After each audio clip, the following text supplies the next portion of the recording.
Hej venner.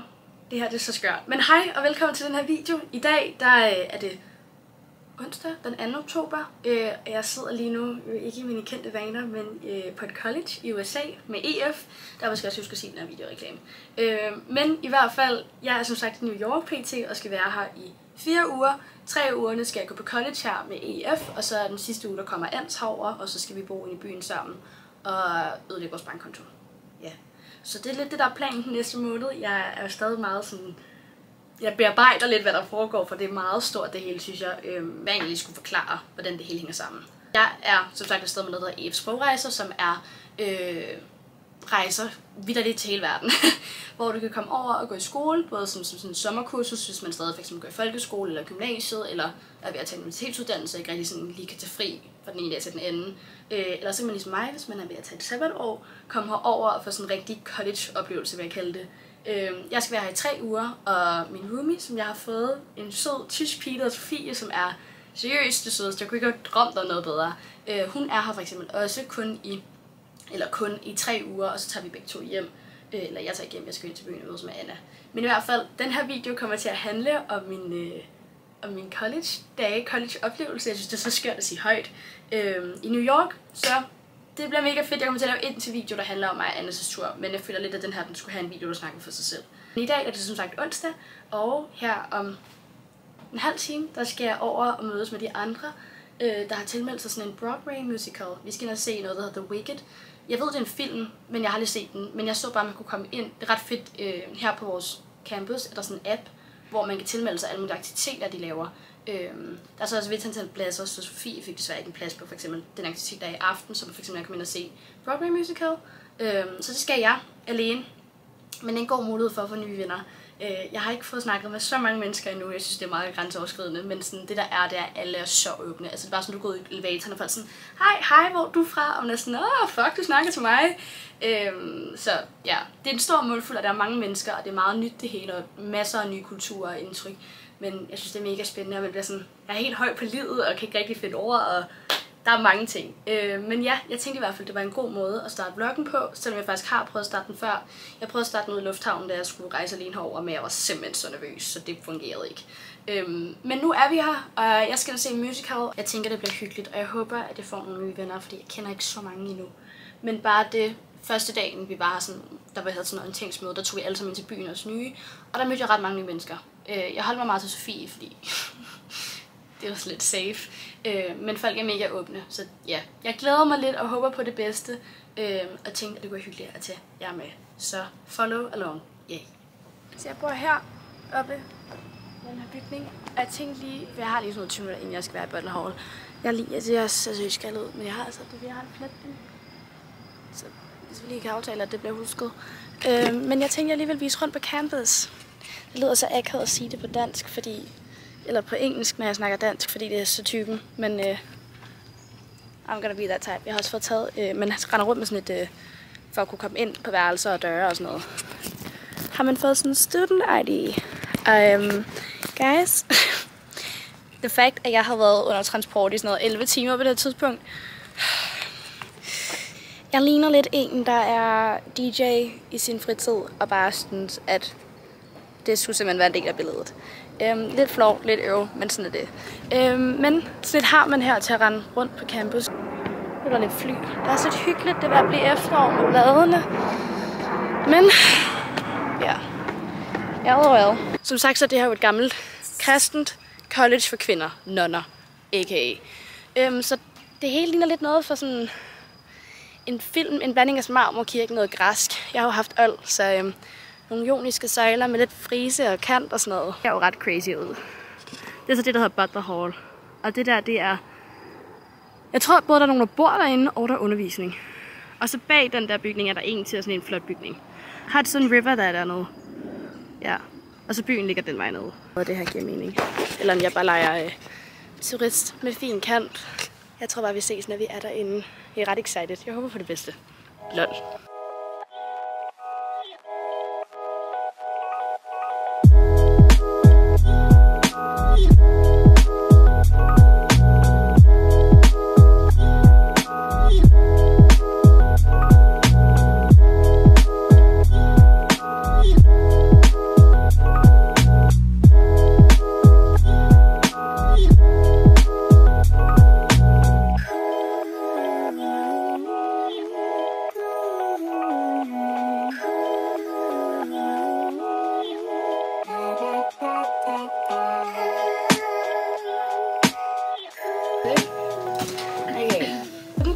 Leute.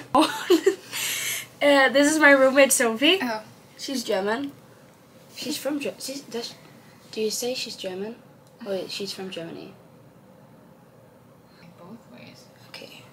I hvert fald, hej og godmorgen. Jeg fik ikke opdateret vloggen så godt sidst. Jeg var inde i onsdags, i dag eller søndag, og se en Broadway musical kaldt The Wicked. Mega flot, mega vild oplevelse. Og sådan, de fløj over tilskuerne og special effects og lys og tøj og det hele. Det var virkelig, virkelig flot. Men man har ikke filmet derinde, så jeg ved ikke lige, at vi fik sådan fornemmelsen af det. Men det var i hvert fald sådan, vloggen startede. Nu i dag, der er det søndag, og jeg har lige sagt hej til Sophie, min roomie. Og mig og Sophie, en der hedder Maxi, også fra Tyskland. Vi skal om lidt ind til Central Park. Og så skal vi simpelthen cykle parken tyndt og tyk igennem, altså. Det bliver fedt. Jeg vil sygt gerne se der, hvor Chuck og Blair bliver gift. I Gossip Girl, det er sådan lidt mit mål med dagen, for at være helt ærlig. Men ja, vi skal bare nyde vi af weekend. Det er ret hyggeligt her på EF i weekenderne, fordi alle sådan lidt tager ind til byen, og så mødes vi måske senere med 2 andre tyske piger, der hedder Lily og Karina, og bare hygger rundt. Det er jo ikke den værste by at have weekend i, altså fri fra skole, lad mig sige det sådan, jeg synes det er virkelig fedt. Jeg har by the way købt den her jeg har købt den her trøje i Brandy. Det er rigtig turistet, føler jeg, men jeg synes, det var lidt cute. Men ja, vi skal afsted. Jeg glæder mig super meget. Jeg kan kun forestille mig, at det bliver en god dag. Ja, jeg vil i hvert fald lige prøve at vise, hvordan sådan en weekendsdag kan se ud her på EF, inden at, jeg tager med på skolebænken, som jo starter i morgen igen. Sådan en dejlig mandag der. Jeg har by the way også været den sødeste lærer, der hedder Kurt. Altså, han er en bamsetrold, har man lyst til at sige. Follow along. Jeg tror lige, jeg skal have en strik på, fordi jeg kan ikke rigtig finde ud af vejret. Det er 20 grader, men det blæser lidt, og hvis man skal køre rundt mellem træer og alt muligt fint derinde, så kan det jo godt blive lidt koldt, for der er ikke noget sol, tænker jeg. I don't know. Men ja, nu er jeg bare sådan min bisser, og så vil vi rulle mod toget i Tarrytown.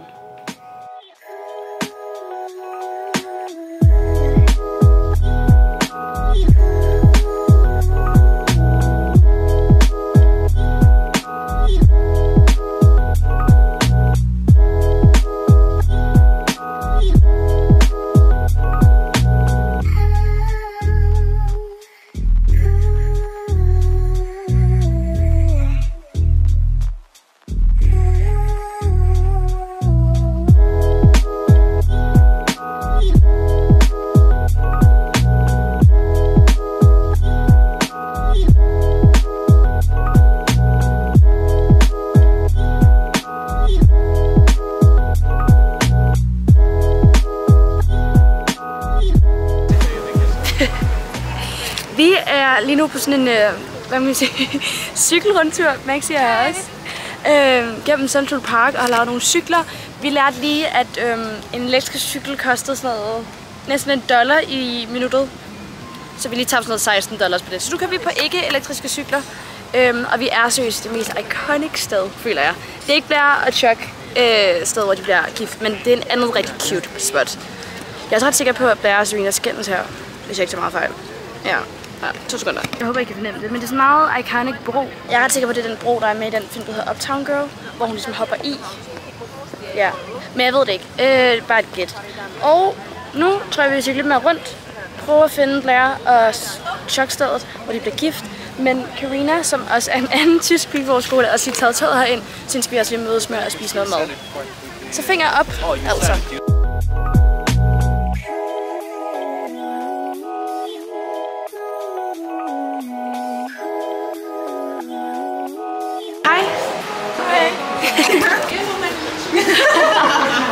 Vi har lige sat ind på en Chipotle og fået lidt mad. Der er sådan nok mad her til sådan 3 måltider i en, så sådan, det er altid lidt en kamp at komme igennem i. Vi har cyklet rundt i Central Park, og vi fik set der, hvor Chuck og Blair blev gift. Der var mennesker overalt, og sådan... Jeg tror det... Nu skal jeg ikke hænge mig op på det, men jeg er ret sikker på, at der er en mexicansk kultur, sådan... tradition, at når en pige bliver 15 eller 13 eller sådan noget, så tager hun sådan sådan en helt prinsesse fødselsdag. Og der var virkelig mange af sådan nogle unge mexicanske piger med kæmpe balkjoler, der gik rundt i Central Park og fik ligesom taget billeder. Så jeg tror det, uden at sige det. Folk må lige rette mig på det, hvis jeg forkert. Men i hvert fald, nu skal vi spise noget mad og hygge, og så tror jeg, at vi vil gå i Bath & Body Works. Jeg havde den her for sidste år, som jeg købte inde i butikken sammen med Nana og Silje, da jeg var der med dem. Og ja, Karina var sådan, hvor den var. Så det gør, at vi ender der. Og ellers så tror jeg bare, vi skal være 6th Avenue.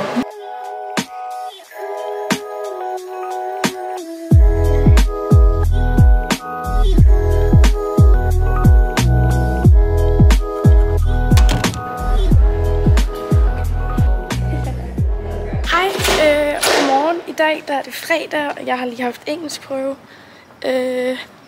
Det er hundekoldt lige nu, det er ikke super rart. Men godmorgen. Ja, klokken er som sagt lidt 10:30. Der røg mit studiekort, det var ikke godt. Det jeg prøvede at sige, det var godmorgen. I dag der er det fredag, den 11. oktober. Ja.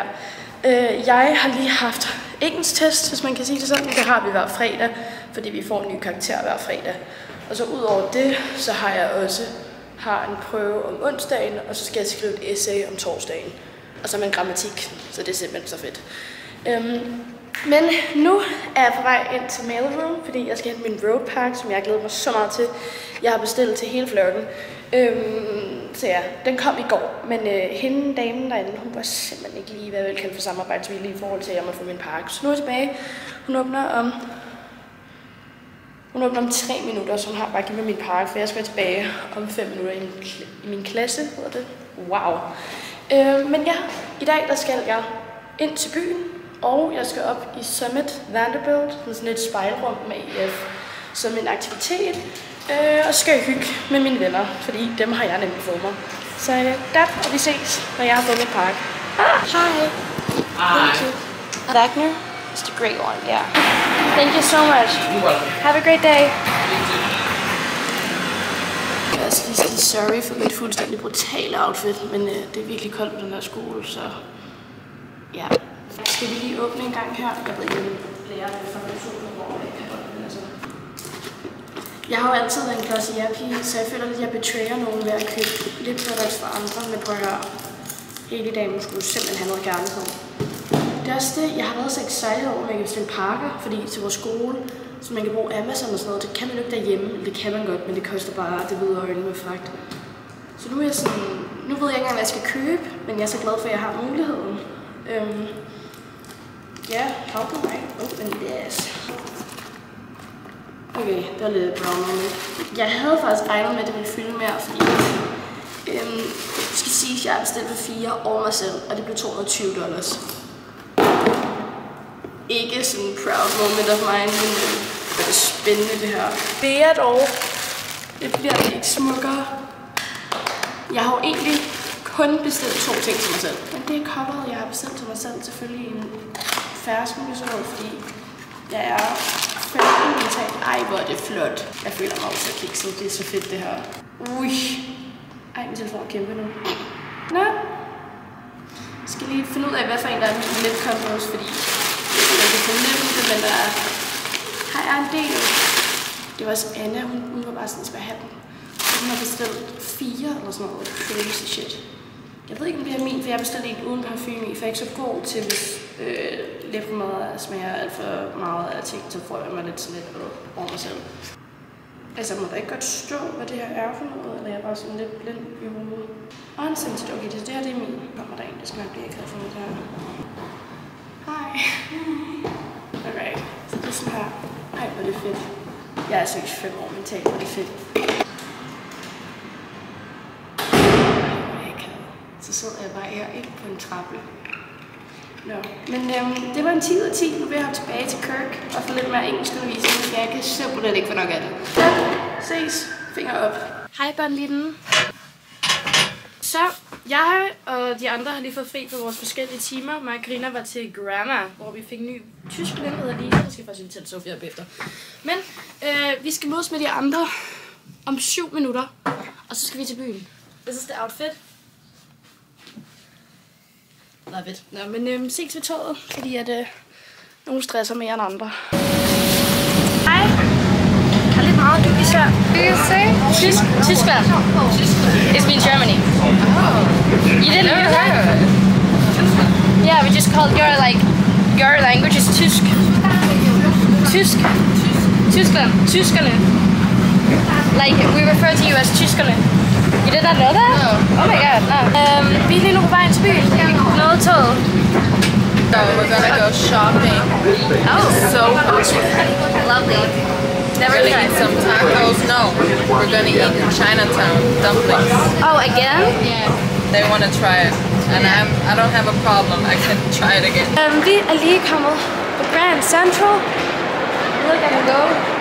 Jeg føler, at hver gang man kommer herind, den eneste måde at komme ind til byen på, sådan, uden bil, det er ved at tage toget. Og hver gang man kommer her, og man sådan er her, så man sådan gossip-girl hvorhen. Det er så skørt.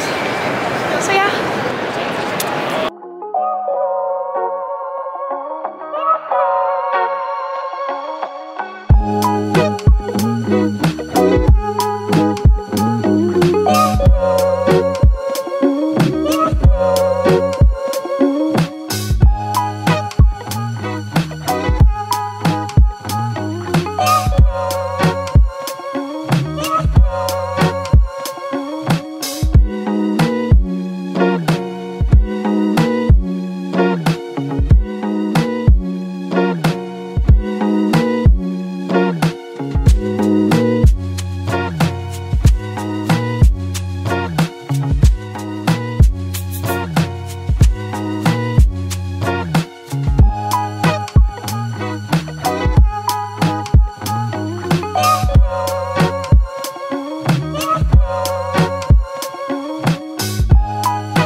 På 91. etage, det er så crazy, og som I kan se, altså sådan, det er så vildt. Men jeg mødtes bare lige med EF hurtigt, og så fik jeg min billet, og en lille, hej, er du OK, hvad så har du lavet i dag? Og ja, her om, hvad er klokken nu? Om 27 minutter, der går toget tilbage til Tarrytown, hvor altså ikke så lidt sted vil jeg gøre det. Men om 27 minutter der går toget tilbage til skolen, så jeg skal mødes med pigerne for mine veninder, og så tager vi toget sammen hjem. EF til først hjem her 9:30 tror jeg, nej 10:30 er det. Og jeg vil vildt gerne hjem i min seng og sove, fordi jeg har været i skole siden klokken 8. Men i hvert fald virkelig en anbefaling, altså har så flot, og sådan, det er helt mærkeligt at se så mange refleksioner, og sådan, der er sådan et rum, hvor der er sådan balloner. Der er nogle af dem, der lige sprang, men ellers er det super fint. Eller det er sådan virkelig flot, det er sjovt. Men ja, nu vil jeg hoppe ud og tage lidt ud og gøre det mindre akavet for folk, hvad jeg skal bruge det. Og så ses vi bare i toget eller i morgen. Ja. Good morning! Hello! Så i dag, der er det fredag den 18. oktober, og klokken er 11:15, og mig og Sofie, vi har graduation her om 10 minutter. Så det skal nok blive mega fedt, så jeg tænkte, at I skulle følge med på vores graduation dag. Vi skal nu op, og så vi har sådan en ceremoni, som man altid har, når man dimenterer. Hvor vi lige får beviser, og sikkert nogle gode ord med på vejen. Og så tager mig og Sofie ind til byen og hygge-nykker, og så mødes vi med de andre piger senere, når det er fri fra skole. Og så skal vi i aften ud og se, eller vi skal på Staten Island-færgen ud for at se Statue of Liberty ved solnedgang. Så det skal nok blive mega fedt. Follow along. Hello. So my dreams is from, I don't know. Det var en lille dapper, det der. Nå, nu vil vi blive færdige med en skolegang her. Hej. Hallo! I hate Taylor Swift.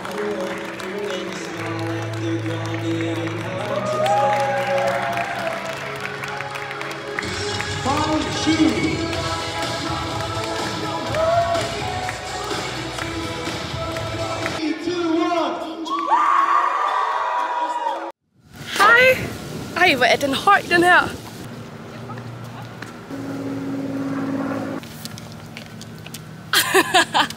Six months. Oh, yeah. Yeah, it was so hard. I want to thank my mom and my dad. Are you happy? I'm happy. Most happy Sophie I've ever seen. Vi er blevet færdige, simpelthen. Det var en sjov oplevelse. Det var mega hyggeligt. Jeg synes, EF er så god til at gøre så mange sådan ting, før det bliver fedt. Og sådan klappe og musik og god energi. Jeg synes i hvert fald, det er virkelig fedt. Men nu vil vi hoppe op på værelset, lægge vores ting, pakke en taske, og så tage ind til byen og fejre, at vi er færdige. What do you want to get for lunch? Ooh, good question. I'm embarrassed myself. For the friendship. Oh, 5, 6, 7, Anna. Ooh, that was a good one. Nå, men vi ses senere, når vi lige har forladt campus. Hej hej!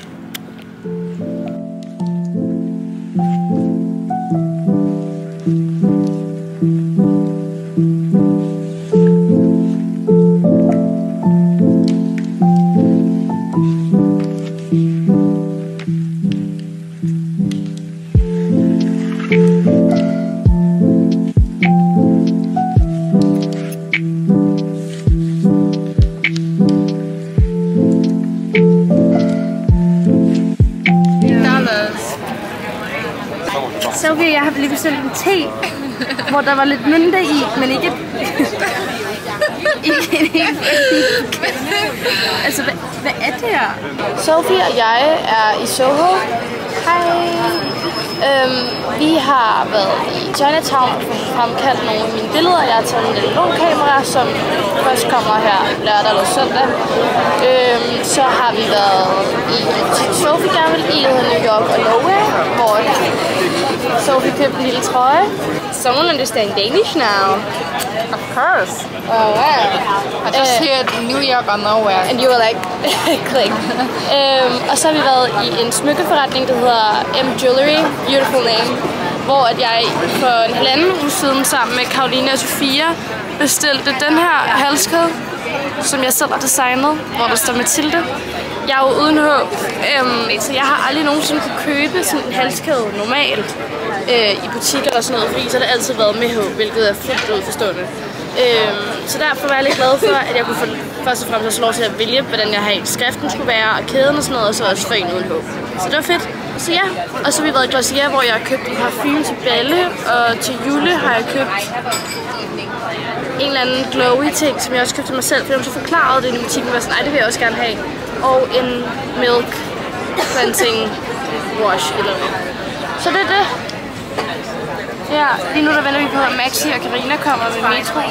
De skal blive fri på skole. Og så skal vi hygge en lykke. Så it's like a bush.